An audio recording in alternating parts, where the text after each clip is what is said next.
Proper cinema ఇచ్చే kick ఏ alcohol, cigarettes కూడా ఇవ్వవు. బట్ అలాంటి మూమెంట్ కోసం వెయిట్ చేయాలి. And Dhanush entrance with DSP music నాకు అలాంటి కిక్కే ఇచ్చింది. కొంతమందికి అది చాలా సింపుల్గా అనిపించవచ్చు, but for me that is cinema.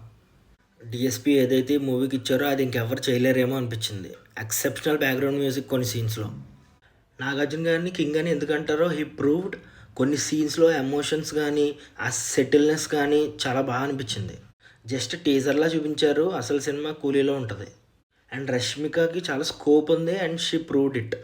And Sekhar Kammula ఒక ఫిలాసఫీని కమర్షియల్గా చెప్పడంలో ఎప్పుడు ఫెయిల్ అవ్వలేదు అండ్ ఇప్పుడు కూడా ఫెయిల్ అవ్వలేదు. ఓవరాల్ ప్లాట్ చాలా సింపుల్గా ఉన్న స్క్రీన్ ప్లే కానీ ఆ రైటింగ్ కానీ చాలా ఎక్సలెంట్గా ఉంది. అండ్ ఫైనల్లీ ధనుష్ ఏం చెప్పాలో కూడా అర్థం కావట్లే. మేబీ ఇండియాలో ఎవడో యాక్సెప్ట్ చేయడేమో ఈ క్యారెక్టర్ని. చేయలేడు కూడా. కొన్ని ఎమోషన్ సీన్స్లో అయితే తోపు యాక్టింగ్ అసలు.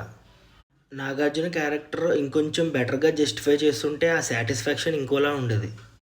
వెరీ మచ్ కమర్షియలైజ్ చేయడం వల్ల క్లైమాక్స్ అందరికీ సేమ్ ఇంపాక్ట్ ఉండకపోవచ్చు. నాకైతే బాగా నచ్చింది ఓవరాల్గా.